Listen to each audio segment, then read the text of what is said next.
hacemos protagonistas. Y en este momento le queremos agradecer al diputado provincial en la provincia de Buenos Aires de Juntos por el Cambio, Juan Carlos Bugallo, que nos atienda. Juan Carlos, Gustavo Sacañino lo saluda. Gracias por atendernos. ¿Cómo? Luciano Bugallo. Sí. Gracias por atendernos. ¿Cómo le va? No hay problema. Buenas tardes. ¿Qué tal? ¿Cómo va? Gracias por el llamado. No, gracias por atendernos, Luciano. Bueno, la consulta tiene que ver con este último anuncio. Son varios temas que lo queremos consultar, pero principalmente este anuncio que ha hecho en la provincia de Buenos Aires el gobernador Axel Kicillof, de alguna manera flexibilizar las condiciones para que los alumnos pasen de grado o de año, y tiene que ver con dos análisis que tienen que hacer los colegios primarios y secundarios, una primera etapa y una segunda etapa. Si en la primera etapa no se han aprobado, no importa, porque lo que determina va a ser la segunda etapa, establecer si se aprobaron de alguna manera el sistema de aprendizaje, a partir de ahí puede pasar de grado o de año. ¿Qué análisis le merece esta situación? A ver, acá el sentido común lo que nos dice es que estamos de alguna manera empezando a nivelar cada vez para abajo, ¿no? Después de prácticamente un año y medio de pandemia, donde la mayoría de los chicos no pudo asistir al colegio de forma presencial, donde hubo un nivel altísimo de deserción escolar, donde sobre todo la gente de menos recursos, que son los que después el día de mañana van a tener menos posibilidades para conseguir trabajo y salir adelante, son los que más necesitan, digamos, en este caso, de una mejor calidad de educación, que el Estado los esté acompañando, y creo que de esta manera se está haciendo todo lo contrario. Digamos, hacer pasar de año por una cuestión política de una persona que no reúne las condiciones, que no adquirió conocimiento por hechos, digamos, incluso extraordinarios, digamos, como fue una pandemia que golpeó a todo el mundo, me parece que es cualquiera. La verdad que es una manera de... Cuando uno empieza a ver cómo la educación ha ido decayendo a lo largo de los últimos años, que también tiene que ver con la caída, con el crecimiento de la pobreza, con el crecimiento, digamos, del nivel económico, con romper esa vieja matriz que había de la ascendencia social, del crecimiento económico, generación tras generación, y acá los últimos años estamos todo lo contrario. Digo últimos años, hablo de los últimos 20, 30 años. Antes uno sabía que circunstancialmente podía estar en una situación económica mala, podía estar en la pobreza, pero sus chicos iban al colegio y dentro de 10, 15, 20 años iban a poder conseguir un trabajo digno y salir adelante y seguramente poder ir a estudiar. Y la verdad que acá se está dando vuelta el sistema y cada vez peor. Y esto apunta en ese sentido. Sí, Luciano, el deterioro educativo, vamos a hablar puntualmente en la provincia de Buenos Aires, se viene dando desde hace muchísimo tiempo, cuando se arreglan cuestiones paritarias y después ni siquiera lo que tiene que ver con infraestructura que se pone en la mesa de discusiones, cuando se habla del salario y se arregla el bolsillo, prácticamente queda en el olvido, no se le da la importancia que necesita. La calidad educativa, que también está cuestionada, por momentos es como que se comienza a interesar, pero después se hace un anuncio y no sabemos realmente qué pasó. Es cierto, el tema de la pandemia, de la conectividad que no ha sido suficiente, de la falta de presencialidad, pero en algún momento todo esto se debe reparar. Y yo pienso que cuando los días de paro, Luciano, perdón, los días de paro que se iban a recuperar no se pudieron recuperar nunca, ahora pienso esto, ¿cómo lo vamos a recuperar, no? Por supuesto, digamos, esto no es una cosa puntual que de cierta manera influye. Estos son un montón, digamos, hay que ver también la cuestión gremial, muchas veces también cómo está ideologizada y politizada la educación, muchas discusiones, digamos, yo recuerdo, y esto no es justamente por entrar en el terreno político, pero yo recuerdo a Vidal cuando tuvieron un par de meses sin clase discutiendo un porcentaje más, porcentaje menos, y los gremios desaparecieron durante un año y medio de la escena. Yo la verdad que ya ni me acuerdo la cara de Baradel cómo era, no apareció nunca más en televisión, acomodó a la mujer laburando en la provincia de Buenos Aires en un cargo y desapareció después de un año incluso que los docentes ni siquiera tuvieron aumento. Digamos, yo creo que acá es, por supuesto, esto, y vuelvo a aclarar, esto hace de 20, 30 años para atrás, o más incluso, digamos, acá hay que repensar todo el sistema. También incluso pensarlo en las nuevas generaciones, porque yo tengo 40 años, yo fui en el colegio, egresé en la primaria en el 99, sí. En el 98. y cuando arranqué me entré con un sistema de educación y terminé egresando exactamente con el mismo. Digamos, el profesor enfrente en un pupitre, prácticamente dándote lo mismo que vos podés encontrar en los libros, y cuando uno ahora ya de viejo, o entre comillas, digamos, vuelve a visitar colegios o charla con los docentes, no cambió en lo absoluto. Cuando incluso hasta muchos casos son los mismos alumnos que tienen más conocimiento en algunas cosas puntuales que los propios docentes. Digamos, yo creo que hay que repensarlo digamos, al momento que estamos transitando, a incorporar tecnología, a darle las herramientas a los chicos. Creo que quizás la pandemia en esto nos aceleró este proceso, pero el sistema de educación quedó atrasado. Y pretender aprobar y que los chicos pasen de año por una cuestión, a ver, digamos, te diría casi que es más política que de conocimiento, digamos, que educativa. Me parece que a ver, termina atrasando, termina perjudicando esto que estamos hablando, este deterioro educativo, y no es por ahí. Me parece que tenemos que pensar en una educación de mejor calidad. Argentina en esto fue pionero a nivel mundial, ni hablar en Latinoamérica. Digamos, el sistema educativo argentino siempre fue bandera en todo el continente. Quienes tenemos la oportunidad de viajar, siempre era como aspiracional ir a estudiar a Argentina. Digamos, hoy estamos retrocediendo, digamos, en ese ranking mundial de calidad educativa, y esto está repercutiendo cuando lo ves, digamos, en lo económico, en lo cultural, en todo sentido. Luciano, yo recuerdo el tema de la repitencia, cuando había que evitarla, porque cuando se establecía el nivel de educación en la provincia de Buenos Aires por los números, bueno, los porcentajes tenían que dar de que los que repetían eran muy pocos y casi todos pasaban. Y a propósito de lo que decía usted, yo soy mucho más viejo, ¿no? Pero yo también egresé en Lincoln, en la provincia de Buenos Aires, y la escuela era otra cosa, había un respeto, un compromiso. Uno cuando iba a la escuela a veces iba con temor porque no había estudiado, y si no estudiaba ibas a la casa y te decían por qué no estudiaste, por qué te sacaste esta nota, y cuando el profesor decía de una situación de crítica hacia el alumno, el padre respaldaba al profesor, se consustanciaba y no abrazaba al alumno y le pegaba al profesor. Creo que muchas cosas cambiaron, pero muchísimas cosas cambiaron, pero principalmente el respeto hacia aquel que tiene que enseñar. Ahora digo, ¿quién es el responsable? ¿El que no recibe la educación para respetar, o aquel que enseña y no se hace respetar? Mira, yo creo que es un conjunto. También hay que darle herramientas a los buenos docentes para digamos, que el Estado los acompañe en ese sentido. Yo, digamos, a raíz de lo que decía recién, mi papá, digamos, tenía una frase cuando yo era chico, que a veces uno iba con reclamos al colegio, que la profesora me retó, que me puso un 1, que no sé qué, y él siempre me decía, mira, el profesor siempre tiene la razón, más aún cuando no la tiene. O sea, hoy es inentendible cómo muchas veces, digamos, los padres van a quejarse con los profesores, a prepotearles, muchas veces llegando a la agresión cuando les llamó la atención a algún alumno. Por supuesto que acá las cuestiones de abuso, las cuestiones, digamos, que rompen, digamos, los límites del sentido común, digamos, hay que castigar, digamos, en este sentido a los profesores, y existen, digamos, los instrumentos dentro del sistema educativo para hacerlo. Ahora, una cosa es eso, otra cosa es el libertinaje y el no respetar un orden, una autoridad. Y eso también tiene que ver con, digamos, con la degradación que hay a nivel social, y tiene que ver con todo. Y justamente es la escuela donde uno va incorporando esos valores cívicos, de respeto al otro, de aprender a sociabilizarse, de respeto a la autoridad, el director, el maestro. Antes, cuando somos vecinos, yo soy de Ascensión, ahí de Lincoln, estoy un poco seco a partir de Arenales. Sí, es cierto, digamos, General Arenales, sí.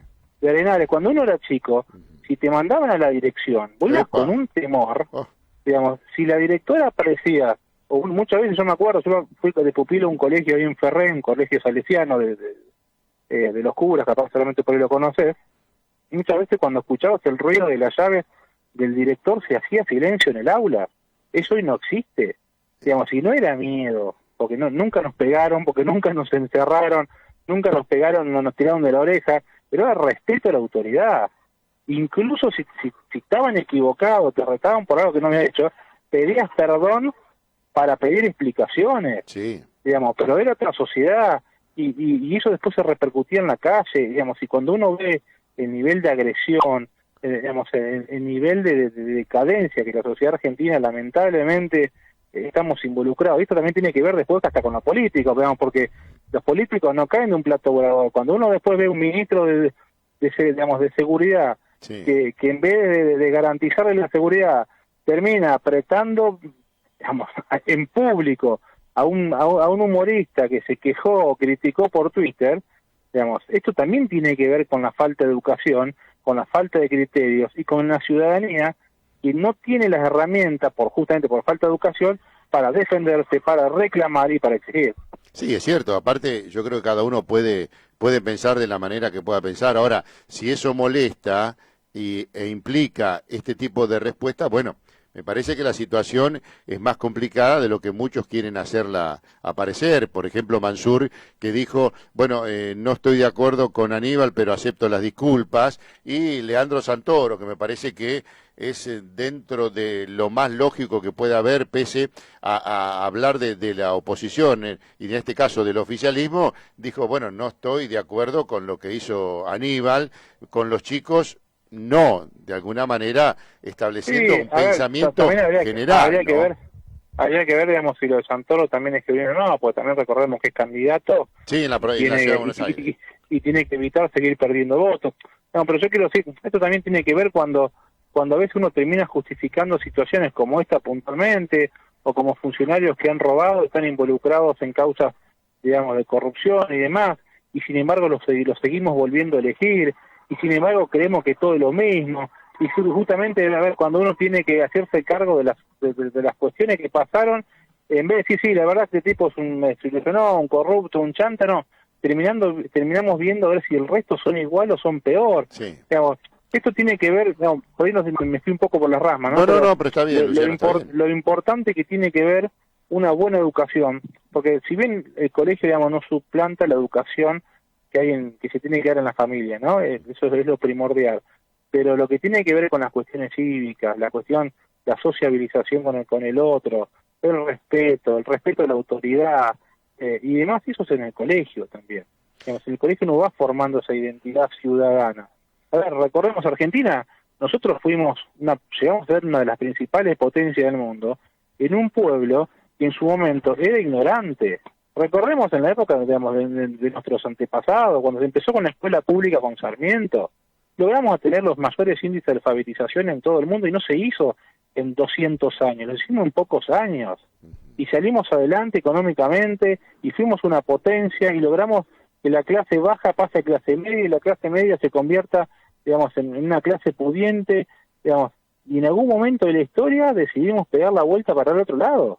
Tenemos que volver a la senda de la normalidad. Yo de acá no estoy hablando ni de derecha, ni de izquierda, ni de peronismo, ni de antiperonismo. Digo, volvamos a una senda de la normalidad, la misma que están siguiendo los países normales, los que están progresando, y no miremos ni Europa ni Estados Unidos, miremos acá alrededor, Sí. miremos Chile, Perú, Uruguay, digamos, tratemos de compararnos con lo que tenemos cerquita, digamos, pero no, acá queremos hacer las cosas al revés, tratamos de tomar como ejemplo modelos que ya han fracasado en todo el mundo y en la historia fracasaron, y nos empecinamos a querer que repetir las mismas cosas que no funcionan en otro lado, acá van a empezar a funcionar. Bueno, este es el mundo al revés. Sí, Luciano, bueno, el tema del campo me parece que tiene que ver con esa tesitura que usted estaba explicando.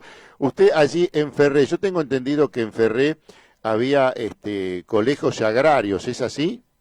Justamente, ese fue el colegio que se hizo el secundario, la Escuela Agrotécnica Salesiana, es de la congregación salesiana, y yo en ese colegio, mira, incluso yo sigo en contacto con los directores, acompañan muchas veces y demás, y eso que es un colegio muy exigente, pero lamentablemente el sistema educativo termina haciendo que el nivel de calidad de los chicos que ingresan sea inferior a lo que era antes. Nosotros en su momento, es un colegio que uno está pupilo de lunes a viernes durante 6 años. Claro, y sale los fines de semana, sí. Salimos los fines de semana, en tercer año vos salís con un título experto agropecuario, y en sexto año de agrónomo escolar, que sería una especie de tecnicatura en producción agropecuaria, digamos, creo que se llama hoy, y uno salía sabiendo hacer dulce de leche, trabajando en el campo, salías como para administrar una estancia, y por supuesto capacitado en tener personal a cargo, porque cuando estabas en primero, eras, por así decirlo, como el empleado de todos los grados mayores. Cuando estabas en segundo, te tocaban los chicos de primero a cargo, y así sucesivamente. Cuando estabas en el sexto año, tenías de primero a quinto a cargo tuyo en las tareas de campo, digamos, y uno ya tenía el aprendizaje de, a ver, eso te formaba para la vida. Hoy, lamentablemente, esos chicos no pueden trabajar, porque si no es tomado como si fuera una explotación.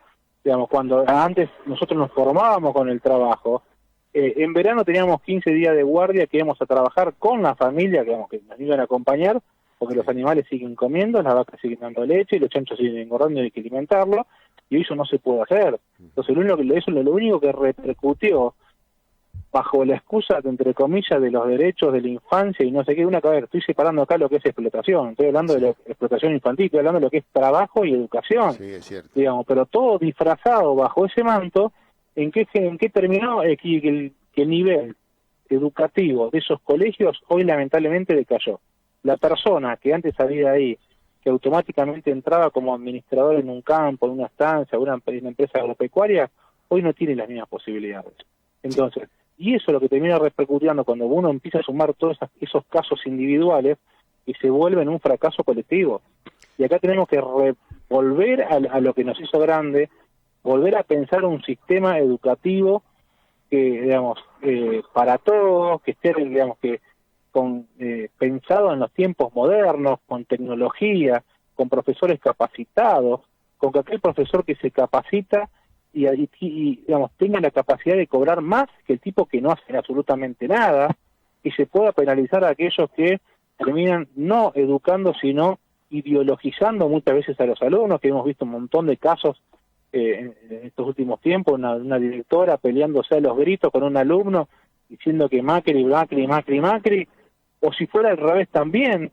Digamos, yo creo que si queremos salir adelante, acá la única manera, y que esto no se agrave en el día de mañana, porque uno si lo piensa, esto exponencialmente dentro de 10, 20 años, las generaciones que hoy estamos educando, si son las que el día de mañana tienen que sacar adelante, la verdad que no son esperanzadores, digamos, el horizonte. Hoy tenemos que pensar que la generación dentro de 20, 30 años que le toque conducir las empresas, conducir el Estado y demás, tengan conocimiento, tengan formación, tengan nivel cultural alto como en su momento lo pudimos tener. Luciano, fusionando o uniendo la educación con la educación agraria, y tenemos que hablar del campo, la verdad cuesta entender, a no ser que haya intereses de por medio, que más allá que lo nieguen, es lo único que estaría justificando ciertas actitudes, por ejemplo, las restricciones a la exportación de carne, que se abre la exportación de vaca vieja a China nuevamente, pero aparentemente hay muchos estudios de por medio, pasaron más de 15, 20 días y poco se sabe. Esto que tiene que ver también con una restricción a la exportación de maíz, y cuando el ministro de Agricultura dice que esto tiene que ver con que no existe una limitación ni cepo a la exportación de maíz cuando la Argentina alcanzó un récord de exportación, y que el productor rural tiene que tener la plena certeza de que es la base de esta cadena de valor. Resalta la importancia que tiene la agricultura, en este caso la exportación de maíz, pero pone una restricción y dice que no hay restricciones. ¿Cómo podemos entender esto, Luciano? Luciano. Bueno, estábamos conversando. Hola. Ahora sí, Sí. ahora lo recibimos. Había tocado mute. Digamos, y esto es el kirchnerismo, es el cinismo, es decir una cosa y hacer otra, es la incoherencia constante. Vos fijate, mira, con la restricción de exportaciones de carne, perdimos que ingresen 1.200 millones, 1.500 más o menos, 1.500 millones de dólares al país. Sí. Con este cierre de exportaciones de maíz, que más o menos tenemos un excedente de 15 millones de toneladas, van a ser más o menos 3.500 millones de pesos. Sí. O sea, de dólares. De dólares. El país está perdiendo así nomás 5.000 millones de dólares, en un contexto donde el 50% de los argentinos son pobres, donde el 75% de los chicos del conurbano también son pobres, donde tenemos que salir adelante después de una pandemia, después de haber estado casi 2 años con la economía parada, digamos, no se explica, donde nosotros tenemos la capacidad de producir alimentos para 10 veces la cantidad de habitantes que tenemos en nuestro país. O sea, donde tenemos recursos naturales, pero un sobrante de recursos naturales por la cantidad de habitantes que tiene nuestro país. O sea, tenemos mucho territorio por la cantidad de gente que vive. Tenemos una pampa húmeda, que es uno de los pocos lugares en el mundo donde tenemos no solamente buenos suelos, tenemos buenas precipitaciones, buenas temperaturas. Recordemos que nosotros no tenemos en nuestra pampa húmeda un periodo de invierno frío cubierto por nieve donde no se puede producir. Nosotros producimos los 365 días del año y nos sobra alimento para producir. Que la gente lamentablemente la esté pasando mal, eso no es culpa del campo, es culpa de que somos pobres, o sea, porque tenemos el 50% de los argentinos pobres, y que la comida sea cara para la mayoría de la cantidad de los habitantes de nuestro país, es porque la mitad de lo que vos estás pagando en el supermercado, si te van impuestos, solamente el 10,5%, digamos, o 21 en algunos casos, corresponde a IVA, pero cuando vos sumás la sumatoria de impuestos nacionales, provinciales y municipales, te llega al 50%. O sea, vos pensás esto, vos al supermercado comprás 2 bolsas de mercadería, una una de esas 2 bolsas es del Estado en impuestos. Sí. O sea, la heladera que hoy están repartiendo, las bicicletas y las cocinas que reparten, digamos, para tratar de comprar votos, las pagamos en impuestos. O las vacaciones estos viajes egresados que quiere regalar Kicillof en provincia de Buenos Aires, lo está pagando un chaqueño muerto de hambre comprando un sachet de leche en el Chaco. La gente que está en el conurbano comprando un plato de arroz o matándose para poder comprar un plato de comida, está pagando sus viajes, lo está pagando con inflación. Digamos, por eso, y a veces eso la gente lamentablemente no lo entiende o no tiene la capacidad para entenderlo, porque uno entiende que lo está pasando mal, y si ahora te traen un bolsón de comida, lo agarrás.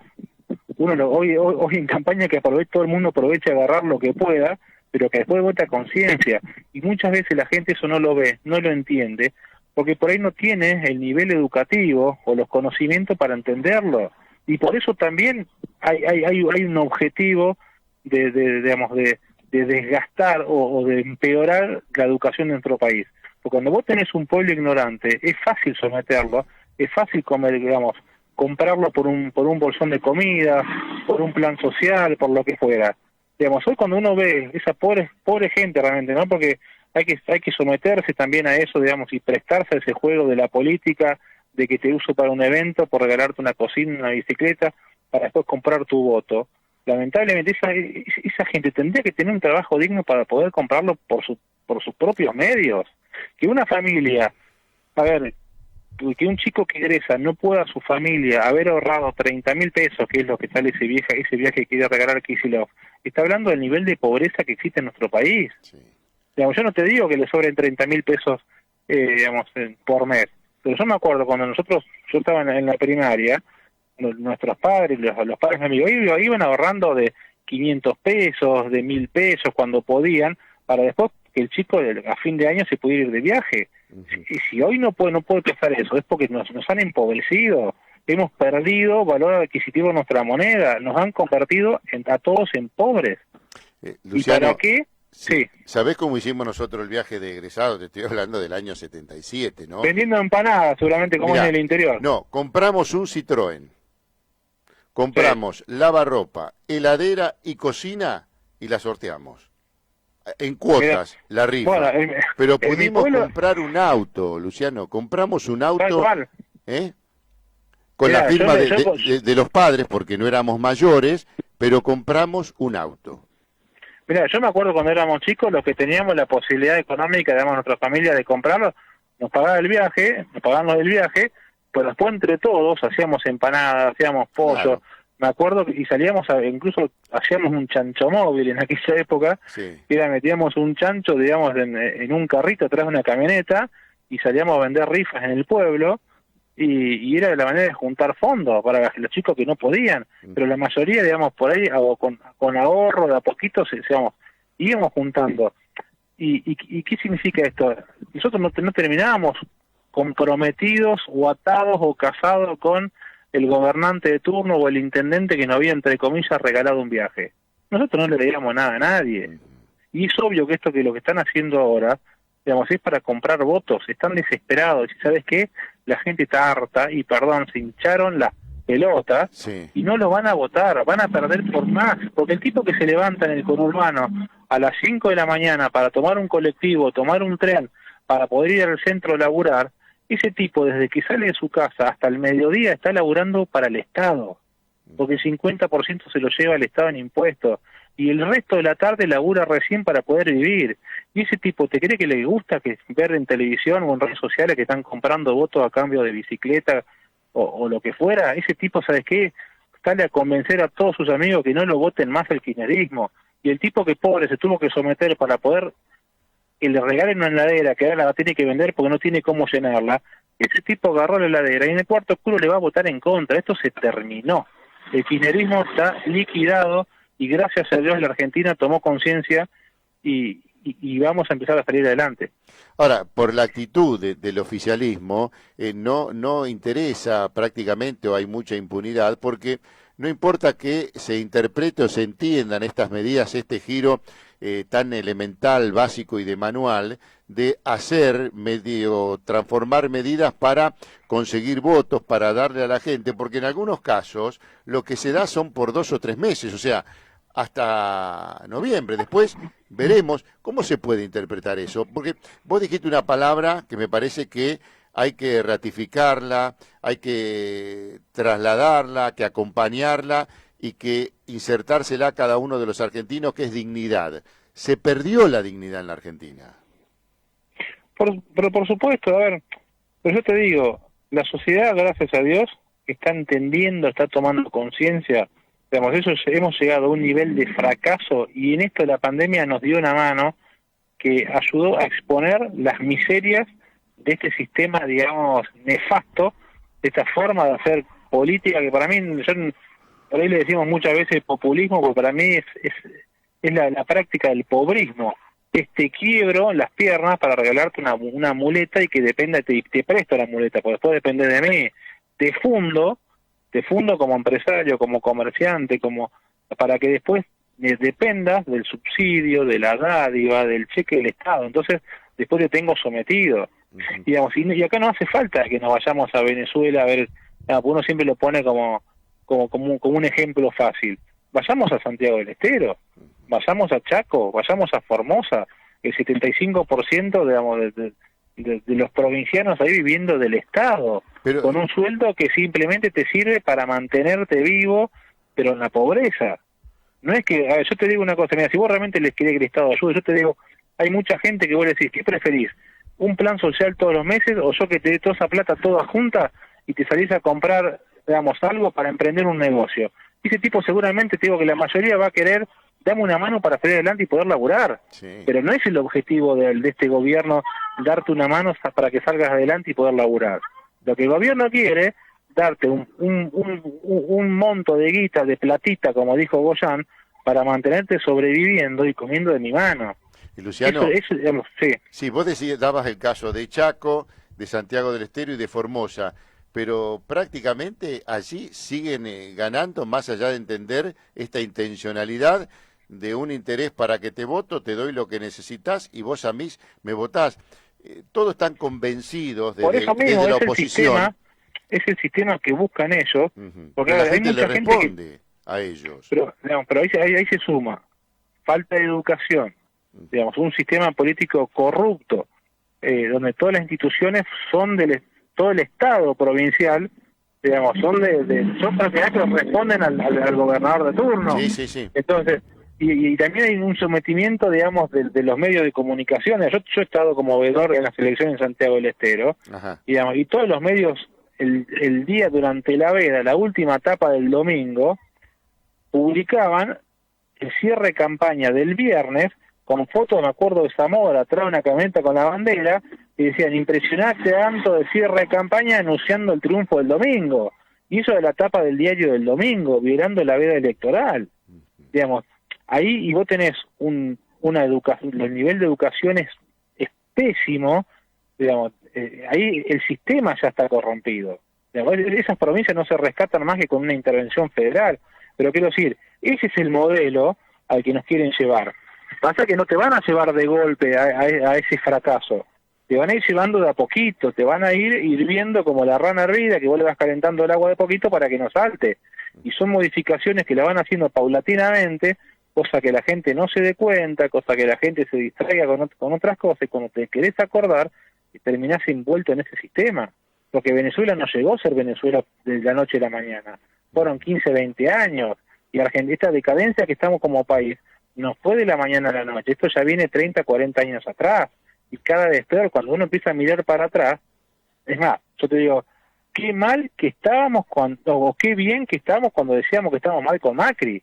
Y si miramos para atrás, cuando criticábamos a Menem, con toda no estoy haciendo una defensa de Menem, pero la calidad de vida de los argentinos era 10 veces mejor que ahora. Y si te vas para atrás, cada vez estábamos mejor. ¿Pero qué está pasando? Si empecemos muy para adelante, nos vamos a dar cuenta que estamos cada vez peor. Luciano, a propósito de lo que estabas diciendo, en su momento, cuando ganó Mauricio Macri y después perdió las elecciones, decían que tuvo la posibilidad histórica de erradicar o de alguna manera de marginar al peronismo del poder, y después vuelve el kirchnerismo gracias a lo que hizo Macri. ¿Qué lectura hacemos de todo eso? ¿O cuál es el futuro hacia adelante? Yo creo que cometimos el rumbo que nosotros habíamos tomado era el correcto. Sí. Creo que le erramos en algunas cuestiones tácticas, por así decirlo, y también, digamos, otra cuestión política, que nosotros fuimos siempre un gobierno débil. Nosotros no tuvimos mayoría en el Congreso, en ninguna de las dos cámaras, para poder hacer los cambios profundos. Recordemos cuando quisimos hacer una reforma profunda, que fue la de la ley jubilatoria en su momento, nos destrozaron la plaza del Congreso. Imagínate si hubiéramos hecho una reforma laboral, o una reforma, digamos, impositiva. De hecho, se trató de hacer una reforma impositiva media, donde, digamos, había una proyección de qué manera había que ir bajando el gasto y bajando impuestos en las provincias, y no se cumplió. Fue lo primero que hizo Alberto cuando llegaron. Digamos, volvieron a la vieja fórmula de jubilatoria, que las terminaron, perdón, con la palabra cagando los jubilados, volvieron, digamos, a la reforma... volvieron a reformar, digamos, el tema impositivo y permitiéndole a las provincias del interior aumentar impuestos, y la verdad que, y de hecho hoy lo estamos viendo, digamos, fíjate cómo el kirchnerismo no es que perdió votos en estas elecciones pasadas, porque fueron unas elecciones paso, pero vos fíjate cómo el clima de derrota ya nos permitió la oposición podernos plantar la semana pasada en una sesión que había sido llamada unilateralmente, porque cuando las sesiones se llaman, se consensúan entre los distintos bloques. Che, vos qué proyecto de ley tenés para tratar, yo tengo esto, pongamos sobre la mesa, acompañemos acá, digamos, y así la democracia va funcionando y vamos todos saliendo para adelante. Pero cuando el oficialismo te llama en forma, te diría, forzada, que te obliga a ir a sesionar sin consensuar con vos cuáles son los proyectos, es el oficialismo que tiene que conseguir los votos, y no lo consiguió esta elección pasada. Digamos, y hoy estamos a 5 senadores de que Cristina pierda la mayoría en el Senado, y empecemos a quitarle poder, digamos, a esa escribanía que han transformado el Congreso, el kirchnerismo, y ahí vamos a poder empezar a pensar en esos cambios profundos que tenemos que hacer como país. A Macri, digamos, por supuesto se cometieron un montón de errores, pero, digamos, también tuvimos un montón de aciertos, y nunca tuvimos poder político. Acordémonos que teníamos que invitarlo a Massa a hacer un viajecito, digamos, a Davos en su momento, para ver si podíamos conseguir 4 o 5 diputados más para poder sacar un proyecto de ley. Digamos, lamentablemente nosotros como espacio político nunca tuvimos el poder de la cantidad de las bancas en el Congreso para hacer esos cambios profundos, y yo creo que eso es quizás el por qué fracasamos, entre comillas, digamos, como en las expectativas que generamos y los cambios que no pudimos hacer. Y por supuesto también es que la sociedad tiene que entender que no se puede vivir toda la vida de fiesta, que en algún momento la fiesta se paga, y a nosotros nos empezaron a llegar todas las facturas viejas de los últimos 12 años que habíamos estado de fiesta anterior, tirando manteca al techo. Los subsidios, ¿no? Justamente, los subsidios, digamos, a los servicios, las deudas que el kirchnerismo tenía por no haber coparticipado en forma directa el dinero de las provincias, Cuando Macri llega, automáticamente la Corte Suprema le dijo, acá tenés que pagar toda esta deuda, y era una guita que no teníamos presupuestada y no teníamos dónde sacarla. Una medida de Cristina antes de irse, ¿no? Porque fue eso el cierre. Pero por supuesto, digamos, a ver, y nos hicimos cargo y ordenamos las cuentas y las provincias empezaron, después de un montón de años, por primera vez estar con superávit. Por eso también veíamos que los gobiernos provinciales ganaban. ¿Por qué? Y porque las provincias estaban con guita. Ya no era más que el presidente te llamaba todos los meses a cobrar el chile como hizo Cristina. A ver, yo creo que también fuimos un poco ingenuos, porque en la época de Cristina nosotros quisimos gobernar como si fuéramos un país de un país bajo, allá digamos o Suiza o Suecia, y nosotros teníamos el kirchnerismo en la oposición. Hagamos este ejercicio, pensemos qué hubiera pasado si a Mauricio Macri hubiera tocado gobernar en pandemia, o a María Eugenia Vidal la provincia de Buenos Aires gobernarla en pandemia. ¿Creemos que el kirchnerismo como oposición hubiera tenido el sentido de responsabilidad que tuvo Juntos por el Cambio siendo oposición? ¿Qué hubiera hecho Baradel con María Eugenia en provincia de Buenos Aires? ¿Qué hubiera hecho Moyano y todos los sindicatos, digamos, después de un año prácticamente sin haber paritarias? Y las paritarias que se hicieron este año fueron por debajo de la inflación. Lamentablemente nosotros, digamos, nos tocó no solo digamos, gobernar sin poder, sino con todas las mafias gremiales y sindicales en contra, con un kirchnerismo, digamos, todavía con poder de daño como oposición, y bueno, digamos, se hizo lo que se pudo, y yo creo que la sociedad eso lo está viendo, y hoy creo que, pese a que mucha gente también la pasó mal en su momento, yo creo que están extrañando el gobierno de Cambiemos. Luciano, en algún momento los jubilados tendrán el premio, la recompensa, como se dice que la jubilación, el haber jubilatorio es un premio de toda una vida trabajada.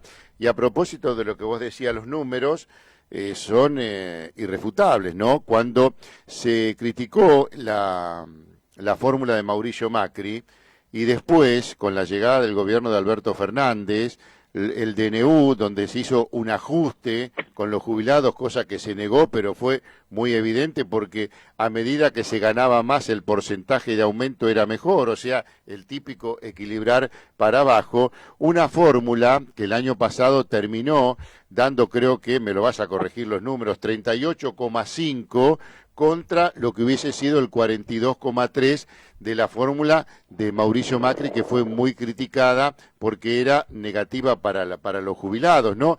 ¿En algún momento se le podrá dar al jubilado lo que el jubilado merece? A ver, yo creo que hay otra reforma profunda también hay que hacer, que tiene que ver con el tema jubilatorio, porque cuando uno ve la cantidad de gente que está haciendo retiros, digamos, ¿no? Imaginemos que la caja jubilatoria es 4-1. Es una caja, ¿no? Sí. Así, literalmente. Donde hay algunos que ponen y otros que sacan. Claro, 4-1 tiene que ser, ¿no? Y los que están sacando son muchísimos más de los que están poniendo. Y encima en un país con el 50% de inflación. Entonces, que lo que pones el año que viene vale la mitad. Digamos, esto es sostenible en el tiempo, lamentablemente, donde incluso, digamos, la han vaciado la caja esa para financiar gasto público, porque cuando Cristina dice nosotros no nos endeudamos o no pedimos deuda, es falso, porque vos tenés dos tipos de deuda externa, que es cuando le pedís a un banco afuera, o tenés deuda interna cuando vos agarrás al ANSES, al PAMI, lo que fuera, le agarrás la caja y decís, muchachos, dame estos paquetes de guita, porque necesito seguir pagando, digamos, gasto de campaña o lo que fuere. Eso también es deuda, porque después teóricamente hay que reponerlo, pero vos no lo podés reponer a eso poniendo en marcha la maquinita, la impresora, imprimiendo billetes, porque terminás generando más inflación y después ahí ese billetito te vale menos. Digamos, acá es insostenible el sistema jubilatorio como está pensado, lo han destruido, han vaciado, digamos, la caja donde están las jubilaciones, porque también han jubilado un montón de gente. Yo la verdad que este es un tema por ahí sensible para tocarlo, sí, porque hay mucha gente que quizás no hizo aporte, pero sí se merece, digamos, porque trabajó en negro o lo sí, que fuera, digamos, pero a ver, pero no es justo que una persona que aportó toda la vida hoy esté cobrando igual o menos que una persona que nunca aportó esa caja. Sí, es cierto. Y hay mucha gente que te dice, bueno, pero a mí de lo que yo tendría que estar cobrando, en realidad me están pagando menos porque con parte de eso pago lo que tendría que haber. Mentira. Digamos, es un sistema que es un fracaso. Esto explota.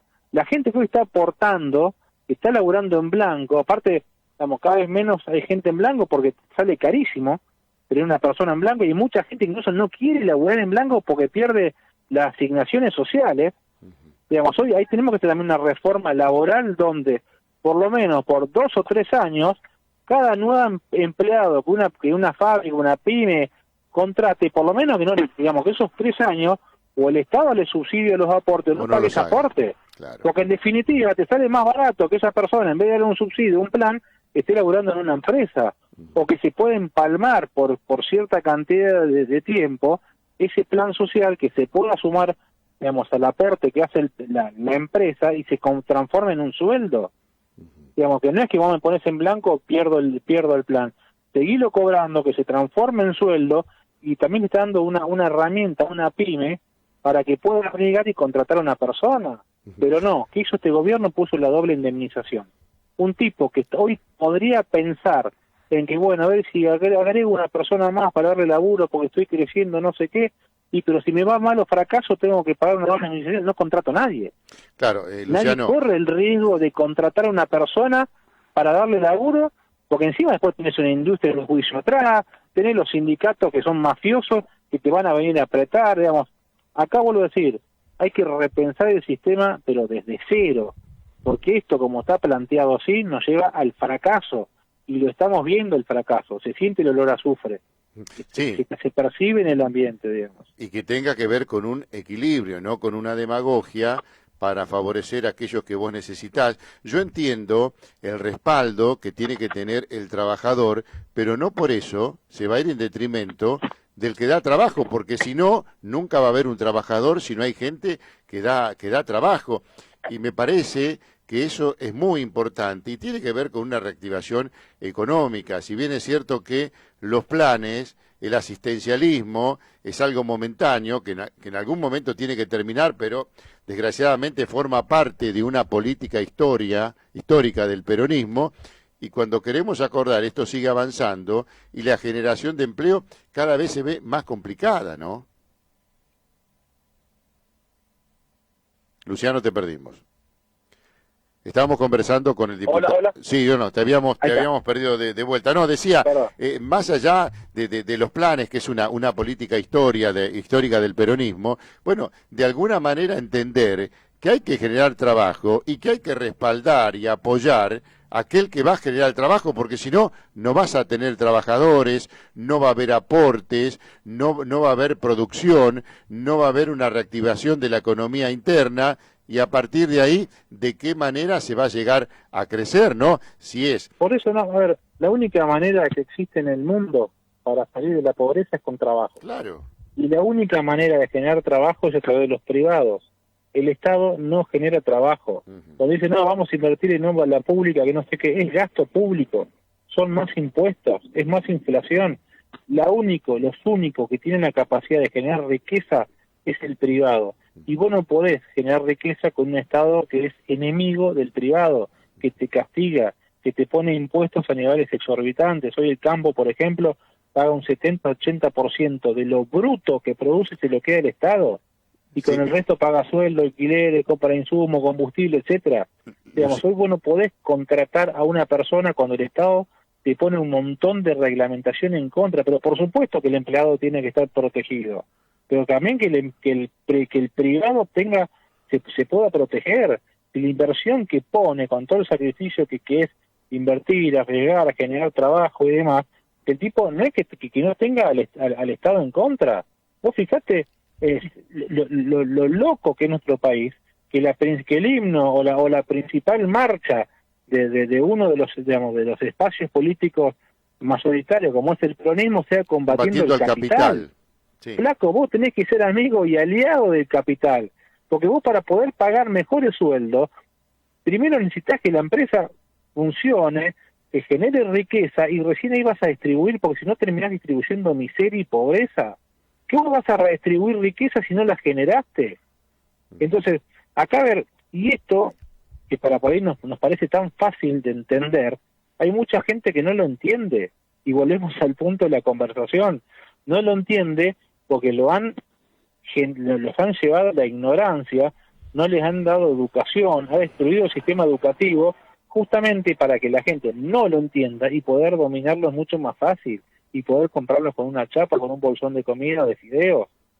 Digamos, acá tenemos que repensar qué país queremos. Queremos un país que lentamente empiece a progresar, que la persona que es humilde dentro de 5, 6, 7 años pueda ser una persona de clase media, que esa persona sepa que aunque hoy está en una situación circunstancial de pobreza, su hijo puede ir al colegio y el día de mañana va a tener una buena educación que le va a abrir puertas y conseguir mejor trabajo, que es lo que en su momento el peronismo pregonaba como mi hijo el doctor. Digamos, el peronismo durante años ha hecho bandera del ascenso social, digamos, no me acuerdo ahora de la frase, digamos, que usaban ellos, digamos, de que cada generación iba a estar mejor. Hoy te han destruido todo tipo de esperanza. Sí. Hoy, digamos, cuando una persona, vos fíjate hasta qué punto, mira, un día lo hablamos con Toti Flores, antes cuando ibas a un asentamiento, la gente se hacía el ranchito, digamos, de lona, de palo, y no invertía en material, porque sabía que esa situación era circunstancial, estaba hablando de 30, 40 años atrás. Sabía que era una circunstancia, que era temporal, y hoy la gente directamente te construye el rancho de materiales, porque sabe que no va a salir nunca más de ahí, no tiene perspectiva de crecimiento, digamos, y nos han llevado a eso, nos han robado la esperanza, nos han hecho creer que estamos condenados al fracaso, mientras, por otro lado, los tipos se vuelven multimillonarios y se dicen ser los representantes los más humildes. Lo escuchaba el otro día yo a Pérsico diciendo que tenemos que llenar el gobierno de pobres. Sí, una locura. Flacos, son todos millonarios ustedes. Dejemos la demagogia y la mentira de una vez por todas. Pero bueno, yo creo que esas son las discusiones profundas que tenemos que dar. Yo creo que esos son los dos modelos distintos de país que están en juego en estas elecciones en Argentina, un modelo de la producción, del mérito, del sacrificio, de salir adelante, del progreso, del desarrollo, y por otro lado el modelo de la dádiva, del fracaso, del pobrismo, de la utilización política, y eso es lo que hay que votar este 14 de noviembre. Quitarle ese poder absoluto en el Congreso al kirchnerismo, obligarlo a tener que negociar ley por ley con la oposición, y darle poder de control, poder de veto a la oposición, digamos que hoy muchas veces estamos debilitados. Hoy te pasa que te dicen, pero ustedes no hacen nada, porque bla, bla, bla, bla. No tenemos los medios suficientes, digamos, las bancas en el Congreso para poder plantarnos. Te pasan por arriba y muchas veces hay opositores falsos, digamos, que en campaña tienen discurso de oposición. A ver, recordemos a Massa en aquel momento, voy a barrer con los ñoquis de la cámpora, cuando después termina aliado con la cámpora. Sí. Digamos, también hay que en esto ser muy despiertos, no comernos el verso con cualquier oposición.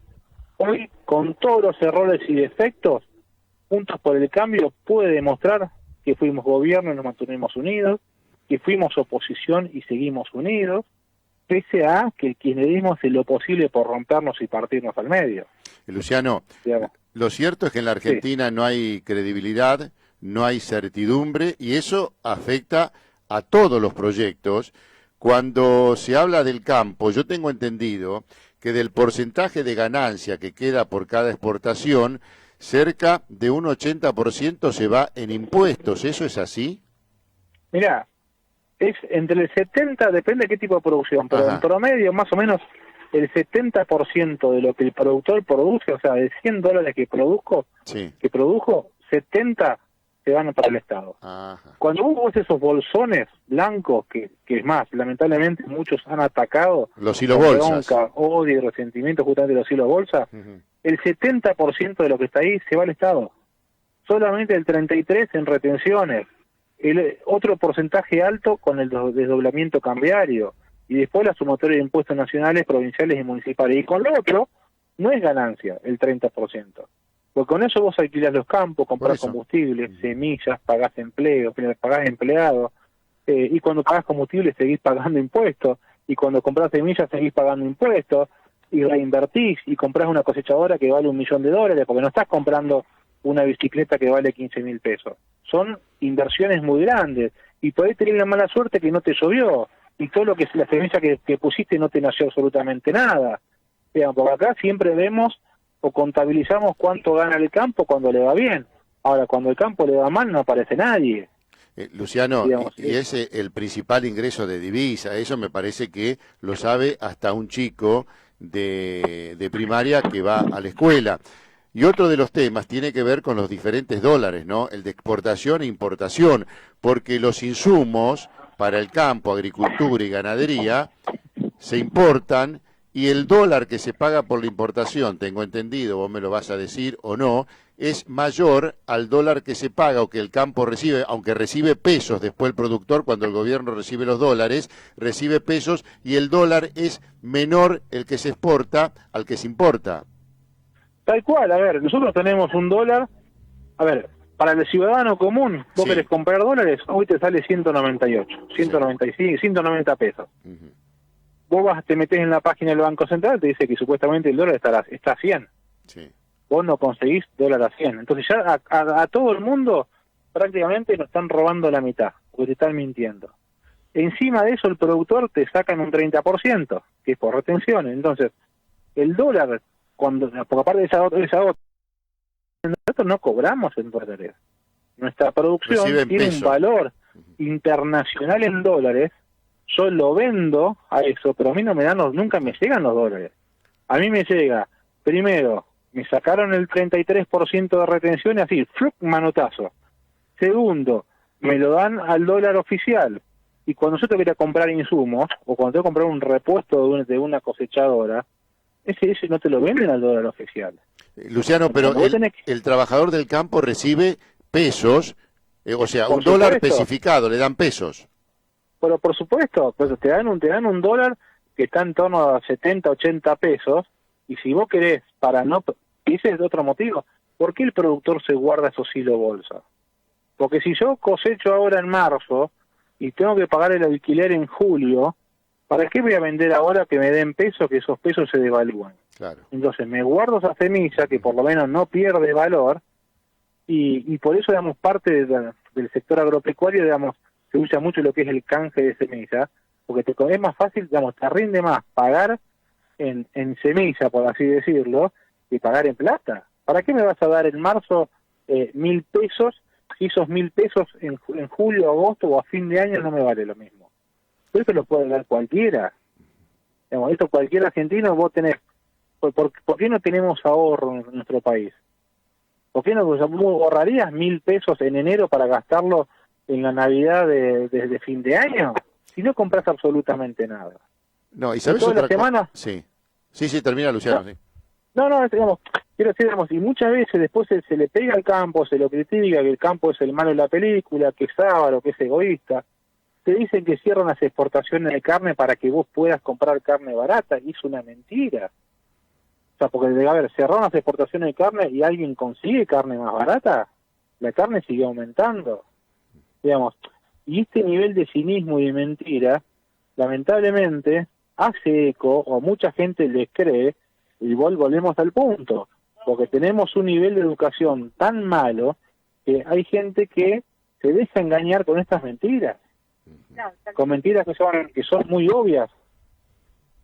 ¿Me explico? O sea, sí, no, perfecto. En definitiva, siempre la educación está en el medio, siempre volvemos a hablar, digamos, sobre el motivo de este llamado, y por eso es importante que exijamos buena educación, que exijamos, digamos, que los chicos, si no tienen los conocimientos básicos, que no puedan pasar de año, y de, ¿sabes qué?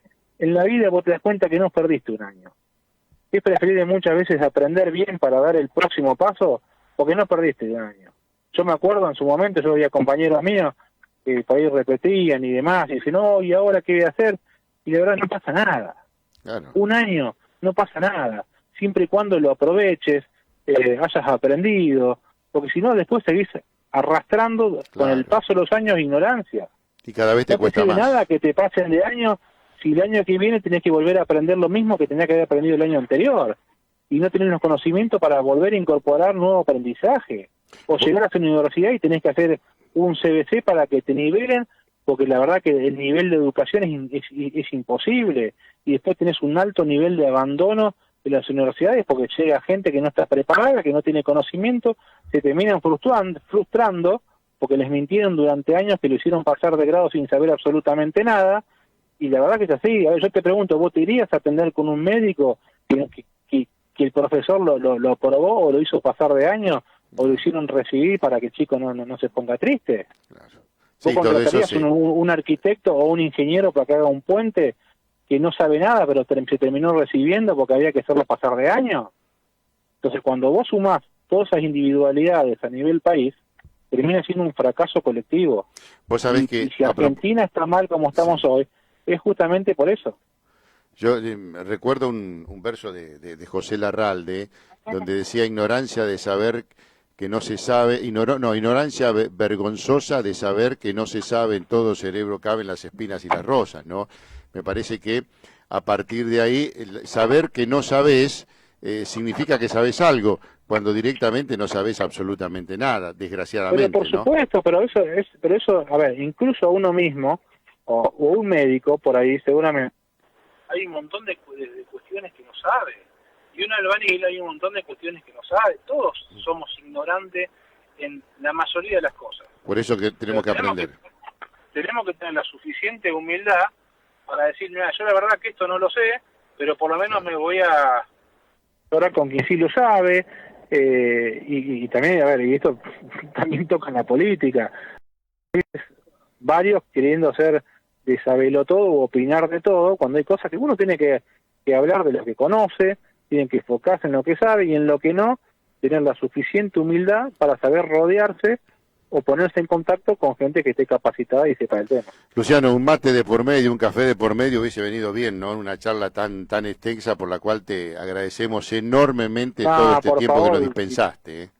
Gracias a ustedes por permitirme irme por las ramas, pero digamos, creo que es el debate que nos merecemos, que a veces la política nos permite, digamos, hablar con profundidad y aparte todo esto que estamos planteando, ver de qué manera lo resolvemos, porque acá ni siquiera, digamos, me creo lo suficientemente, digamos, conocedor como para decir la tengo clara, pero sé, digamos, entiendo la situación que estamos pasando, acá necesitamos salir de esta trampa en la que estamos envuelta y esa salida la vamos a encontrar entre todos, de derecha, de izquierda, peronistas, radicales, de la coalición cívica, del PRO, de lo que sea, porque en definitiva lo que acá está faltando son políticas de Estado que más allá de que cambien los gobiernos, el rumbo sea el mismo.